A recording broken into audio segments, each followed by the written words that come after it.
कौन ब्रह्मा का पिता है, कौन विष्णु की माँ, शंकर का दादा कौन है, हमको कूदे बता। यह जानने के लिए कृपया सुनिए जगत गुरु तत्वदर्शी संत रामपाल जी महाराज के अमृत वचन सभी धार्मिक पुस्तकों के आधार पर। सत कबीर की दया, अत आदरणीय गरीबदास साहिब जी की अमृतवाणी मंगलाचरण।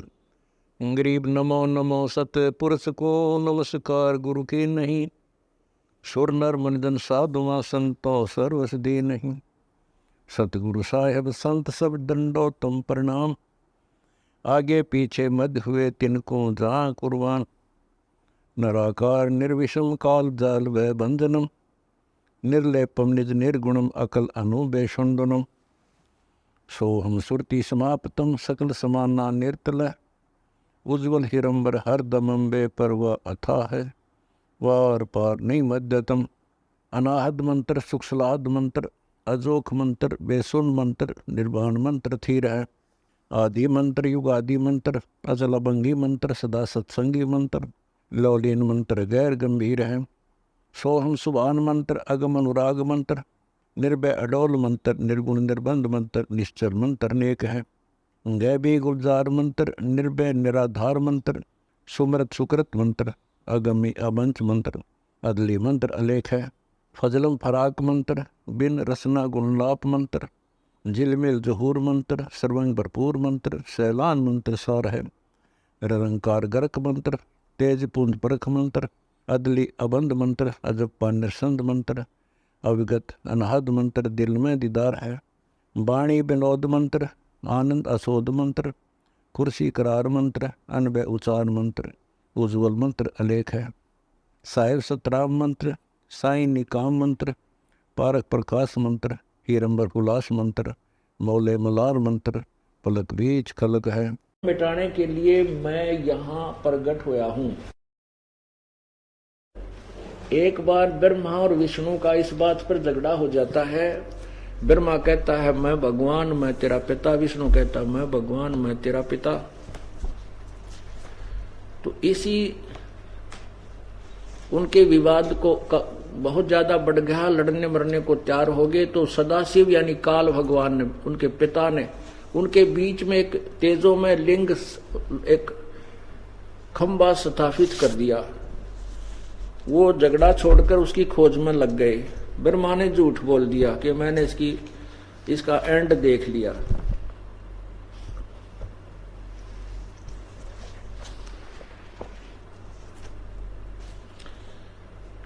तो उसका एक सिर काट दिया। 5 सिर थे ब्रह्मा जी के।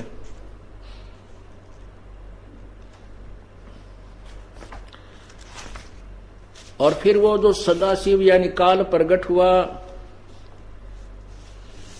उसने फिर उन दोनों को कहा कि तुम नालायक हो। ये देखिएगा, ये शिव महापुराण, इसमें संस्कृत भी साथ है। और ये कहां से प्रकाशित है ये देखिएगा, ये है श्री शिव महापुराण। ये विद्यारिधि पंडित ज्वाला प्रसाद मिश्र कृत हिंदी टीका सहित कहां से प्रकाशित है? खेमरा श्री कृष्ण प्रकाशन बंबई से। और यहां देखिएगा, ये विद्वेश्वर संहिता, ये है विद्वेश्वर संहिता नंबर 1 संख्या 1 अध्याय 9। और ये पृष्ठ ऊपर है, देखना यहां पर 17 पे। यहां नीचे देखिए, ये काल कहता है कि मेरे सकल और निष्कल भेद से 2 स्वरूप हैं, परंतु तुम ईश्वर नहीं, देखो, परंतु और ईश्वर नहीं, मेरे से अतिरिक्त कोई ईश्वर नहीं, ये काल कहता। इस कारण उनके 2 रूप नहीं हो सकते। पहला सतम रूप और दूसरा पीछे मूर्तिमान रूप धारण किया। इसमें ब्रह्म रूप निष्कल और ईश्वर ईश रूप सगुण। आगे देखना, मेरे ये दोनों रूप सिद्ध हैं, दूसरे किसी के नहीं। ये काल बोल रहा है।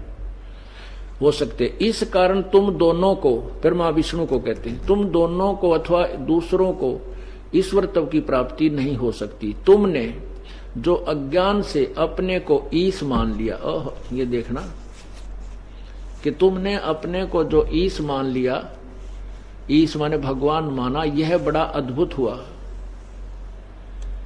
इसके दूर करने को ही मैं रण स्थान में आया। अब तुम अपना अभिमान त्याग कर मुझ ईश्वर को अपनी बुद्धि लगाओ। मेरे प्रसाद से लोक में सब अर्थ प्रकाश करते हैं। नीचे देखिएगा, मैं ही परब्रह्म हूं, ये काल बकवाद कर रहा है। मैं ही परब्रह्म हूं, मेरा ही कल अकल सब है। ब्रह्म होने से मैं ईश्वर हूं। अनुग्रह आदि अधिक ही मेरा कर्तव्य है। सर्वव्यापी होने से, जगत के वर्धक होने से मैं ब्रह्मा हूं। हे ब्रह्म के सब समत्व और व्यापक होने से मैं आत्मा हूं। यहां देखो नीचे, मैं सबका ईश्वर हूं। यह मेरा, आगे देखना इधर, मेरे सिवा किसी दूसरे का नहीं है। प्रथम तो ब्रह्म तत्व ज्ञान के निमित्त निष्कल ब्रह्म रूप प्रारब्ध हुआ। ये देखो, ये पृष्ठ नंबर 18 पे क्या कहा है? पुत्रो, ब्रह्मा विष्णु महेश को नीचे देखो। हे पुत्रो, यह कर्त यानी ब्रह्मा को उत्पत्ति, विष्णु को पालन, यह कर्त आपने तप से प्राप्त किया है, जो कि सृष्टि की उत्पत्ति और पालन कहा है। सो मैंने प्रसन्न होकर तुम्हें दिया है। इसी प्रकार से दूसरे दो कर्त, रुद्र और महेश, यानी बोलने वाला इन ब्रह्मा विष्णु महेश से कोई दूसरा है, फोर्थ है, चौथा है, महेश को प्रदान किए हैं। परंतु अनुग्रह कर्तव्य कोई भी पाने को समर्थ नहीं है। अनुग्रह, अब देखो, जो दास सिद्ध करना चाहता है कि हम मानते रहे हैं कि विष्णु जी ने, कृष्ण जी ने द्रौपदी का चीर बढ़ा दिया, तो यहां लिखा है कि अनुग्रह माने तुम किसी पर रहम नहीं कर सकते। तुम नहीं कर सकते, ये तो काल कहता है मैं करता हूं। और सप्तम वेद से आपको पता चला, जैसे गीता जी अध्याय नंबर 15 के श्लोक 16 और 17 में स्पष्ट किया है कि क्षर पुरुष और अक्षर पुरुष ये दो भगवान हैं। और वास्तव में 17 में स्पष्ट किया कि इन दोनों से अन्य ही वो परमात्मा श्रेष्ठ है, वही परमात्मा कहलाता है, वही तीनों लोकों में प्रवेश करके सबका धारण पोषण करता है, वो अव्यय ईश्वर है, वही अविनाशी परमात्मा है। गीता जी अध्याय नंबर 3 के मंत्र 12 से लेकर 15 में स्पष्ट, 10 से लेकर 15 में स्पष्ट किया है कि जो यज्ञ नहीं करते वो पापी हैं। और यज्ञ करने से इन देवता बड़े होते हैं। देवताओं को बढ़ाने के लिए बड़े हुए देवता आपको बिना मांगे फल देते हैं। जैसे शास्त्र अनुकूल साधना का एक सीधा पौधा हम बीजते हैं तो जड़ की पूजा करते हैं। उस जड़ की पूजा करने से फिर वो पौधा जड़ से खुराक जाकर के टहनियों के ऊपर फल लगते हैं। यदि हम जड़ की पूजा नहीं करेंगे तो पौधा ही सूख जाएगा और टहनी ही नहीं रहेंगी। गीता जी अध्याय नंबर 3 के 14-15 में लिखा है कि सभी प्राणी अन्न से उत्पन्न होते हैं। अन्न वर्षा से होता है, वर्षा यज्ञ से होती है, और यज्ञ शुभ कर्म से होते हैं। कर्म लगाए ब्रह्म ने, ब्रह्म की उत्पत्ति हुई अविनाशी परमात्मा से, और वो अविनाशी, वो परम अक्षर ब्रह्म ही, पूर्ण परमात्मा ही सभी यज्ञों में प्रतिष्ठित है। वही पूजा, उसी को पूर्ण परमात्मा को ही की पूजा करने से सभी यज्ञ सफल होती हैं। कोई भी चीज हम दान करते हैं, दान यज्ञ, धर्म यज्ञ, ज्ञान यज्ञ, दान यज्ञ, जो भी हम या साधना करते हैं, उसी परमात्मा के निमित्त करने से वही हमें फल देता है। वो जिस भी इष्ट के हम पुजारी होते हैं उसी का रूप भी बना सकता है, उसी गुरु के रूप में भी आकर के वही पूर्ण परमात्मा हमें फल देता है। तो यहाँ क्या कहना चाहता है ये दास कि द्रौपदी जी के पूर्व जन्म का कोई पुण्य नहीं था, उसके ऊपर ये आपत्ति आनी थी। और हम कबीर परमात्मा की आत्मा है, काल भगवान ने हमारे सुख, हमारे लिए कोई लेना देना नहीं है। हम चाहे दुख पावें, चाहे हम नरक में जावें, उसने तो हमारे से अपना उल्लू सीधा करना है। और हमारे जो पिताजी, हमारे पिता हैं, उन्हीं की आत्मा को ठेस पहुंचती है कि मेरी ये प्यारी आत्मा आगे जाकर के कैसे कष्ट पाएगी, कैसे दुख होगी, इसको कहां कैसे सुख दिया जा सकता है। अब जो भी आज देव बना है, ब्रह्मा विष्णु महेश बना है, या कोई अन्य राष्ट्रपति बना है, प्रधानमंत्री, ये पहले कभी ना कभी किसी समय में परमात्मा कबीर प्रभु की शरण में आए हुए थे। उन्होंने उन्हीं के बताए अनुसार विधिवत कुछ साधनाएं कुछ समय की हुई हैं, जो अब सच साधना पर नहीं लग रहे हैं, तो अपने पूर्व जन्म के पुण्यों को नष्ट कर रहे हैं। तो ऐसे ही परमात्मा को फिर उस आत्मा जो कभी परमात्मा से संबंधित रही है किसी भी युग में, कहते हैं, परमात्मा कह रहे हैं कि जो जन मेरी शरण है, ताका हूं मैं दास, और गेल गेल लाग्या फिरूं जब तक धरती आकाश। उसी विधान अनुसार परमात्मा इस द्रौपदी के पीछे पीछे था। तो ये देवी का अवतार थी, दुर्गा का अवतार। अवतार का अर्थ ये नहीं होता कि वो स्वयं ही होती है, क्योंकि वो अपने वहां से, अपने शरीर से, उसके पास एक पावर है, अपनी सबद सिद्धि से वो अन्य आत्मा प्रकट करके और भेज देती है। तो ये द्रौपदी वाली आत्मा परमात्मा की शरण में रही थी, जिस कारण से प्रभु को मालूम था कि इसके ऊपर आपत्ति आएंगी। इनकी हिस्ट्री, इसके जीवन हिस्ट्री में ऐसा लिखा है। तो प्रभु ने स्वयं ही लीला की। द्रौपदी स्नान करने के लिए, जब ये अनमैरिड थी, अपने पिता द्रुपद राजा के घर पे थी, स्नान कर, जब ये युवा हुई, शादी से पूर्व ये स्नान करने के लिए गंगा पर जा रही थी। गंगा के दरिया के ऊपर एक लड़कियों के नहाने का एक स्थान बना रखा था, जिसको लेडीज घाट बोलते हैं, जनाना घाट। तो वहां अपनी सैकड़ों सहेलियों के साथ प्रतिदिन द्रौपदी स्नान करने जाया करती थी। एक दिन सुबह सुबह ये पहुंची तो वहां एक अंधा महात्मा, एक सूरदास, केवल एक लंगोट से उसके तन पर था, दूसरा कोई वस्त्र उसके पास नहीं था। वो स्नान कर रहा था गंगा में। स्नान करते समय उस भक्त की, उस संत की वो कौपीन जो लंगोट बांध रखा था, वो उसकी वो डोरी टूट जाने से जल में बह गई, वो निवस्त्र हो गया। उधर से लड़कियों की आवाज सुनाई दी, क्योंकि लड़कियां जा रही थी, बोलती बतलाती, कोई चर्चा कर रही थी। सैकड़ों लड़कियों की आवाज दूर से सुनाई देती है, तो और गहरे जल में चला गया। वो छाती के यहां तक जल में चला गया और ऐसे हाथ मारने लगा जैसे कोई खोई हुई वस्तु को ढूंढ रहा हो। द्रौपदी ने जाकर देखा कि सामने दरिया में एक साधु स्नान कर रहा है। पुण्यात्मा जो होती हैं वो संत भगत को देखकर बड़ी प्रसन्न होती हैं, चाहे वो राजा है चाहे रंक है। अब द्रौपदी ने सोचा कि ये साधु स्नान कर रहा है, हम भी स्नान कर लेते हैं। स्नान करने के उपरांत साधु के पास बैठेंगे, भगवान की चर्चा इनके मुखारविंद से सुनेंगे, आशीर्वाद प्राप्त करेंगे। इस दृष्टिकोण से द्रौपदी स्नान करने लग गई। स्नान करने के बाद जब उसने देखा कि साधु तो अब भी जल से बाहर नहीं आया है, दरिया में खड़ा है, लेकिन नहा नहीं रहा, ये तो कुछ ढूंढ रहा है। द्रौपदी ने अपने विचारधारा से सोचा कि महात्मा के पास बाहर भी कोई वस्त्र नजर नहीं आ रहा, और द्रौपदी ने अपने ध्यान पूर्वक देखा तो देखा कि महात्मा निवस्त्र और लज्जा के मारे बाहर नहीं आ रहा है। तो लड़की ने, इसको साधु संत और पूर्व जन्म के संस्कार बताए जाते हैं, जो आव देखता ना ताव देखता, और अपने समर्पण करते समय, दान करते समय अग्रम मग्रम नहीं होती।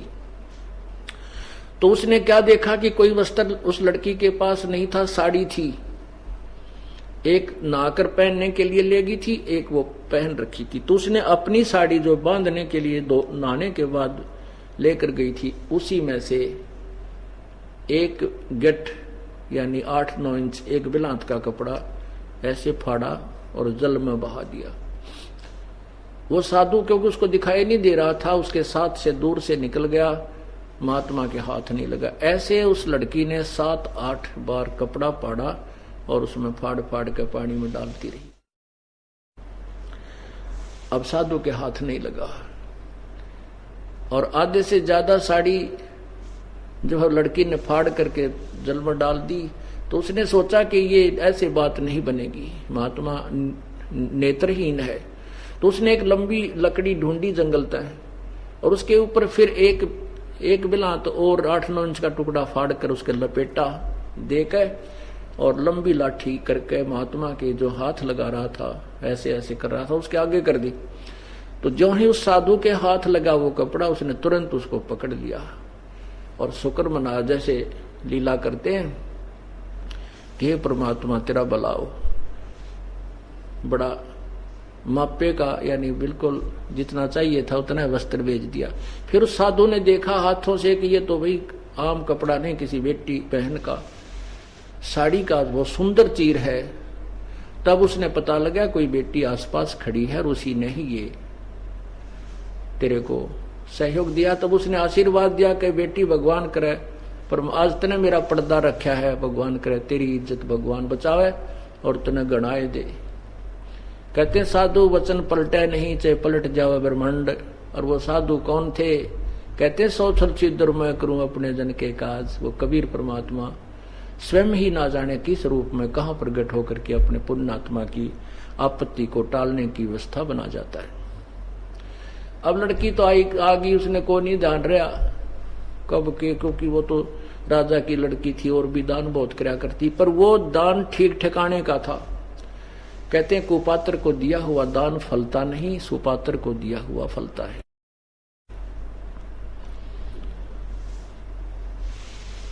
तो वो फिर क्या होता जब लड़की का ब्याह, द्रौपदी का ब्याह हो गया और फिर जुए में वो 5 पांडव द्रौपदी को भी हार जाते हैं। उस समय दुशासन और दुर्योधन दोनों ही कुपित होकर के द्रौपदी को भरी सभा में नंगा करने की चेष्टा करते हैं। और वहां पर भीष्म पितामह, द्रोणाचार्य, कर्ण जैसे विद्वान भी बैठे, विदुर जी भी बैठे, 5 पांडव भी बैठे और दुर्योधन की तो सैकड़ों की सेना बैठी थी। अब द्रौपदी को पकड़कर जब लाने लगे महल से, तो बांदी ने कहा कि द्रौपदी आपको जुए में हार चुके हैं पांडव, और आज दुर्योधन तुझे नंगा करेगा सभा में। और वहां भीष्म पितामह, द्रोणाचार्य, कर्ण जी और सब बैठे तेरी बेइज्जती करेंगे। द्रौपदी ने कहा कि बावली ऐसे अब कभी हो सकता है जहां भीष्म पितामह जैसे महापुरुष बैठे, ऐसा आज तक कहीं हुआ है? ऐसा सभा में ऐसा हुआ हो? है क्यों झूठ बोलती है, चुप रहे। इतने में दुशासन चला गया और उसके केस पकड़ के, बाढ़ जो खुले छोड़ रखे वो पकड़ के केस और बाहर घसीट के ले आया। सभा में देखा कि 5 पांडव बैठे हैं और द्रौपदी ने उनकी तरफ याचना करनी चाहिए रक्षा के लिए, लेकिन 5 ने नीची गर्दन कर ली, क्योंकि वो हार चुके थे, बंध चुके थे जुबान से, मर्यादा से। फिर उसने भीष्म पितामह, द्रोणाचार्य और कर्ण से पुकार की कि मेरी रक्षा करो। उन तीनों ने भी कुछ भी जवाब नहीं दिया। विदुर खड़ा हुआ, विदुर ने कहा अरे नालायकों क्या कर रहे हो तुम, अपनी इज्जत आप ही उतार रहे हो, पांडव और कौरवों की इज्जत में कोई तुम अंतर समझते हो। कहते हैं दुशासन ने अपने चाचा विदुर को थप्पड़ मारा और वो वहां से निकल गया। पुण्यात्माओं, ये कुछ इन कहानियों कथाओं से हमें बहुत कुछ शिक्षा ग्रहण करनी होती है और उसके बाद फिर उन पर हमने अमल करना है। ये बातें कहन सुन की नहीं, ये कर पाड़ने की है। तो उसमें क्या होता है कि द्रौपदी ने देखा कि ये तो सब बंधे हुए हैं, कोई हार गया जीत में, और वो ब्रह्मा, ये क्या नाम, भीष्म पितामह, द्रोणाचार्य और कर्ण, ये दुशासन के, दुर्योधन के अन्न खा के उसके पक्ष में उनकी जबान बंद होगी, क्योंकि उनकी सेवा के वश हो गए। तो परमात्मा कहते बंधे से बंधा मिले वो छूटे कौन उपाय, और कर बंदगी निर्बंध की जो पल में ले छुड़ाए। अब बंधे से बंधा हुआ प्रार्थना करता, जैसे 4 आदमी खंभे तो बांध रखे पीछे नाथ, और वो आपस में कहते हैं तू मुझे खोल दे, वो कहे तू मुझे खोल दे। नहीं, जो खुला हुआ व्यक्ति है उससे प्रार्थना करो, वो चारों को सभी को खोल देगा। तो तब द्रौपदी ने देखा कि तो झूठी, मैं समझ रही थी कि मेरे पांचों पांडव धरती तोड़ देंगे अगर मेरे ऊपर हाथ कर दिया किसी ने।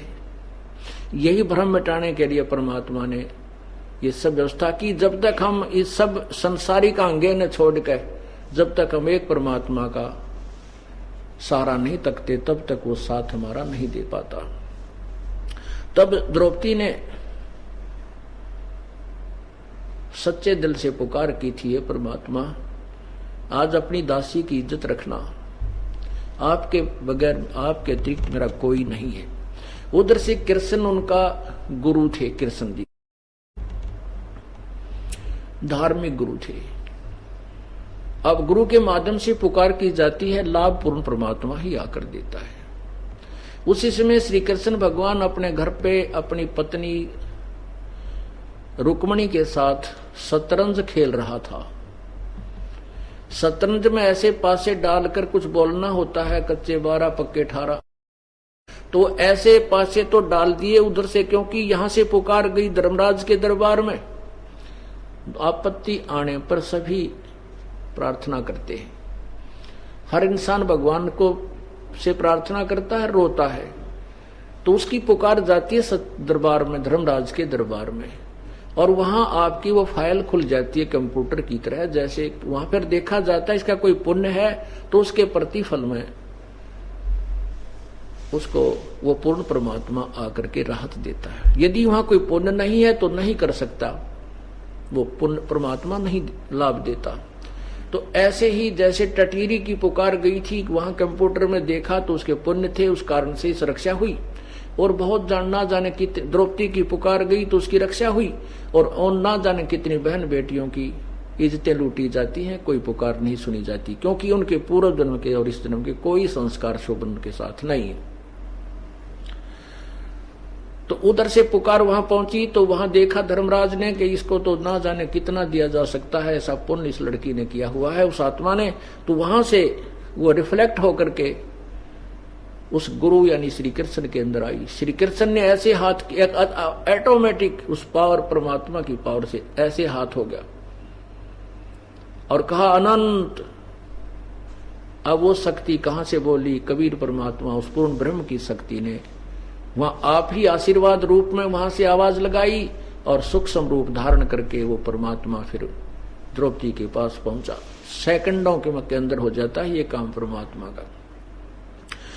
जब जो उन्होंने ऐसे करके पासे डालकर एकदम जैसे आकड़ जाग रहे हैं भूत, देखा उन्हें भूत जिन माँ वो एकदम बात ठीक करते करते न्यू हो जाएंगे, ऐसे श्री कृष्ण को नहीं मालूम तो क्या हो रहा तेरे साथ, वो तो न्यू हो गया एकदम। जब रुक्मणी ने पूछा कि ये अनंत कैसे कहा, ये बोल क्या किस लिए पासे डाले, का 12 है 18 है, क्या बोलना चाहता है? तब वहां से कहते रुक्मणी कर पकड़ा मुस्काई, हाथ पकड़ के मुस्कुराने लगी, कहने लगी अनंत कहा मोकू समझाई। कहते दुशासन को द्रौपदी पकड़ी, हमरी भक्त सकल में सिकरी। यहाँ कौन पावर बोल रही थी? वो परम पावर बोल रही थी श्री कृष्ण में। जो मेरी भक्त पिछोड़ी हुई तो हमरा नाम न लेवे कोई, तंदे ही से पासा डारियो पहुंचे सूक्ष्म रूप मुरारी। वो तो वहां खेल रहे हैं और सूक्ष्म रूप में वो मुरारी अर्थात सब पापों के विनाश, शत्रु सब विघ्नों के विनाश करने वाले पूर्ण परमात्मा वहां द्रौपदी के पास पहुंचे। खेचत खेचत खेच कसीसा सिर पर बैठे हैं जगदीशा, द्रौपसुता के चीर बढ़ाए शंख शंखों पार नहीं पाए। द्रौपसुता को दिन ने लीर माने एक कातर दी थी, एक छोटा सा टुकड़ा दिया था। द्रौपसुता को दिन ने लीर जाके अंत बढ़ाए चीर। अब वही परमात्मा कुछ देर के बाद वही श्री कृष्ण रूप में प्रकट हो गया। जब दुशासन खींच खींच कर थक लिए, छोड़ दिया नहीं, उसको पार बसाई और चीर नहीं समाप्त हुआ, फिर द्रौपदी अपने महल में चली गई। परमात्मा पूर्ण ब्रह्म उसी श्री कृष्ण रूप में वहां प्रकट हुए। तब द्रौपदी ने पूछा, हे भगवान ऐसा तो मैंने कोई कर्म नहीं किया था, ये कौन से पुण्य का? क्योंकि पुण्यात्मा अपने उसकी सुई वहीं जाती है कि मेरा ऐसा कौन सा पुण्य था जो मुझे ऐसा फल मिला। तब उस परमेश्वर ने बताया कि बेटी तूने एक समय जब तू कंवारी थी उस समय आपने एक महापुरुष को, संत को एक छोटा सा टुकड़ा दिया था लीर का, वो फिल्म चला दी परमात्मा ने, वो पिछड़ी याद आ गई उस लड़की को कि एक। तब उसने विचार किया कि परमात्मा ने कहा कि तूने जो एक साड़ी का टुकड़ा दिया था उस महापुरुष को, उसके उस दान के स्वरूप आपको आज इतना कपड़ा देना पड़ा प्रभु ने। तब द्रौपदी कहती है, ध्यान आया हो वो तो मैंने इतना कपड़ा दिया था, एक साड़ी भी कोई बड़ी बात नहीं है, इतना दुशासन जैसे महापुरुष वो विद्वान पहलवान बन रहा था और ढेर लाग गया साड़ी का 2-3 जगह और फिर भी समाप्त नहीं हुआ। तब द्रौपदी कहती है, परमात्मा जब मुझे पहले बेरा होता इस बात का कि इसे महापुरुष को इतना दान करने तो इतना ढेर लग जाता है, तो अगर मुझे पहले पता होता कि एक चीर के कारण मेरे हो गए चीर अपार, और जब मुझे पहले पता होता मैं सर्वस्व देती वार उस परम पिता के लिए।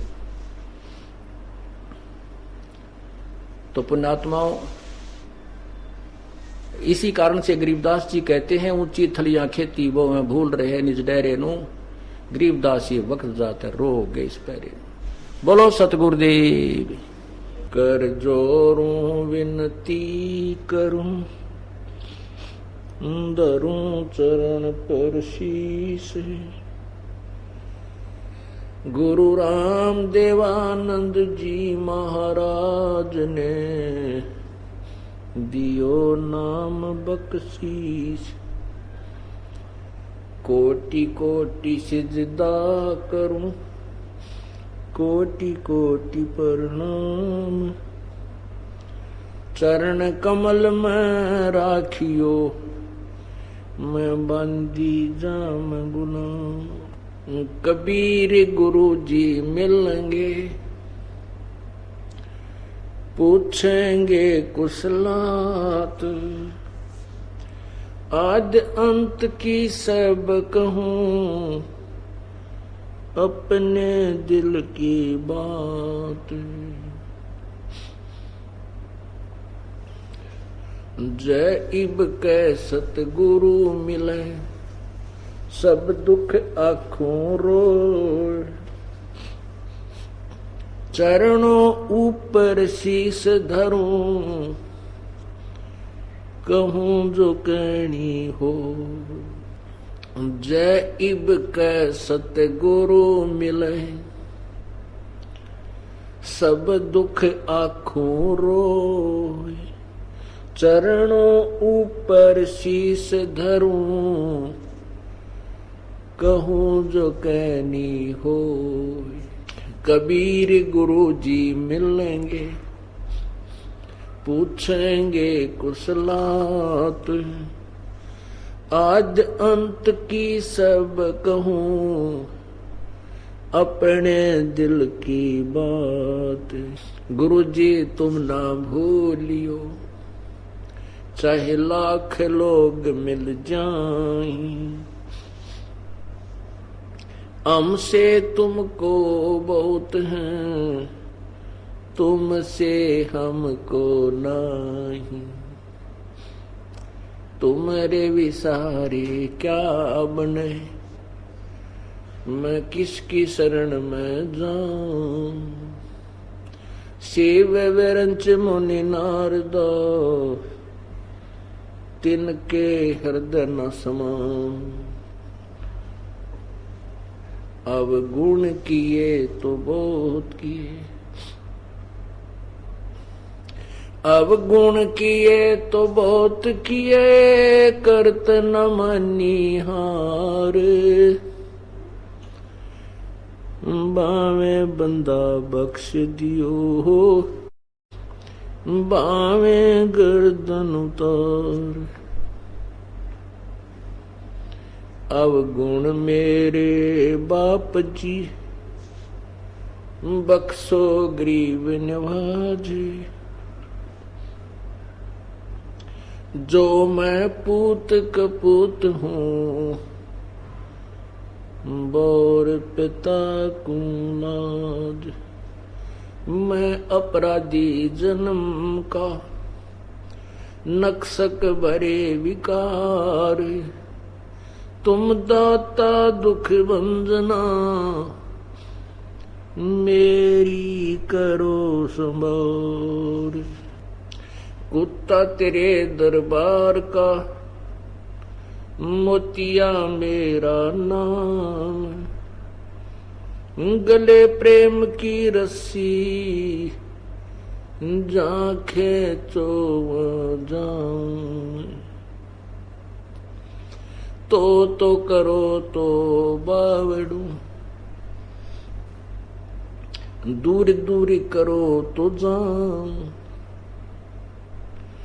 जो राखो त्यों ही रहूं, जो देवो सुख। बंदी छोड़ दयाल जी, तुम तक हमारी दौड़े। जैसे कागज जहाज का, अब सूजत और न ठोरे। नर सुन रे मूड गंवारा, भाई राम भजन तत्सारा। नर सुन रे मूड गंवारा, भाई राम भजन तत्सारा। राम भजन बिन बैल बनेगा, शुक्र स्वान शरीरम। कौवा खर की दे दरोगे, मिटे नया तकसीरम। राम भजन बिन बैल बनोगे, शुक्र स्वान शरीरम। कौवा खर की दे धरेगा, मिटे नया तकसीरम। कीट पतंग भवंग होत है, गिद्दड़ जम्बक जूनी। बिना भजन जड़ वृक्ष कीजिए, पद बिन काया सोनी। कीट पतंग भवंग होत है, गिद्दड़ जम्बक जूनी। बिना भजन जड़ वृक्ष कीजिए, पद बिन काया सोनी।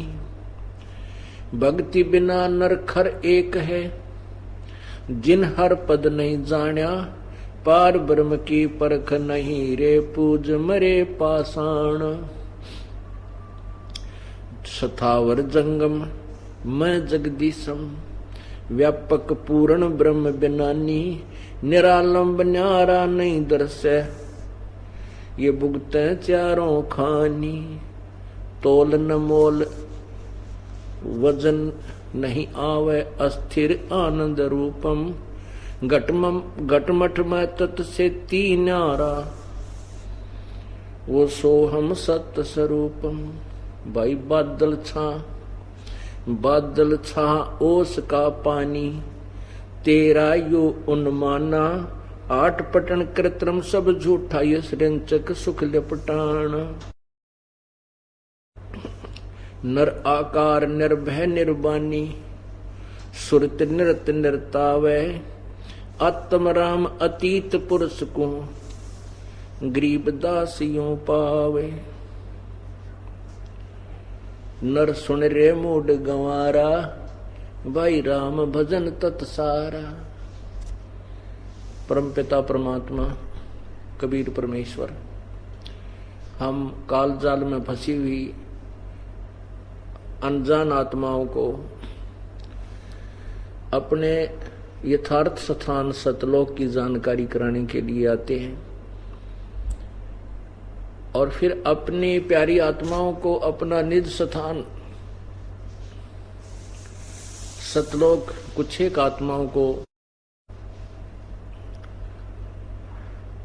दिखाते हैं, फिर उनको वापस संसार में छोड़ देते हैं, ताकि वो आने वाले भक्ति युग में, भक्ति समय में, अब ये भक्ति समय चल रहा है, इसके लिए परमात्मा अपने गवाह बनाकर छोड़ गए थे,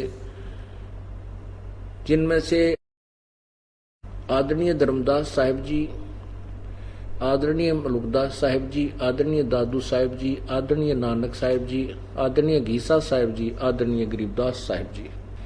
उन आधा दर्जन गवाहों में से आदरणीय गरीबदास साहिब जी की अमृतवाणी अर्थात आंखों देखा सतलोक का विवरण और परमात्मा पूर्ण ब्रह्म कबीर परमेश्वर की महिमा उनके द्वारा दिया वो सवसंवेद, उसी ज्ञान को गरीबदास साहिब जी ने अपने मुखारविंद से परमात्मा के दिए हुए ज्ञान को उच्चारण किया है, वही लिपिबद्ध किया हुआ वो दास आपको सुना रहा है।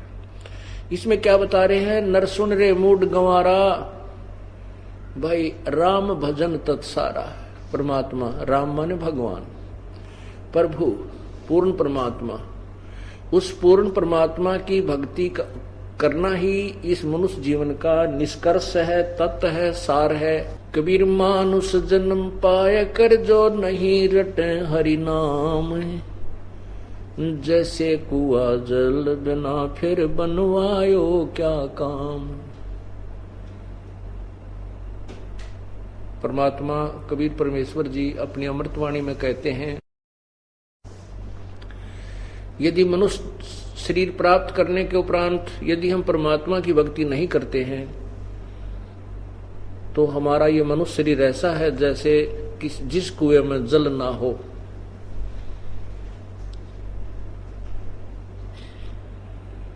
जिस कुएं में जल ना हो उसका नाम कुआं अवश्य है, लेकिन गुण कुएं के नहीं है।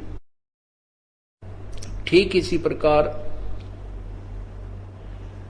मनुष्य जीवन प्राप्त करके जो प्राणी परमात्मा की भक्ति नहीं करता है वो उस जल रहित कूप के तुल्य है, अर्थात यूजलेस है, उसका कोई लाभ नहीं है। उसी के विषय में कबीर परमेश्वर जी बता रहे हैं, गरीबदास जी महाराज उन्हीं के अमृतवाणी के ज्ञान को हमें सुना रहे हैं। नर सुन रे मूड गंवारा, भाई राम भजन तत्सारा। यदि आप परमात्मा की भक्ति नहीं करते हो तो क्या बनेगा? राम भजन बिन बैल बनेगा, ये सुकर स्वान शरीरम।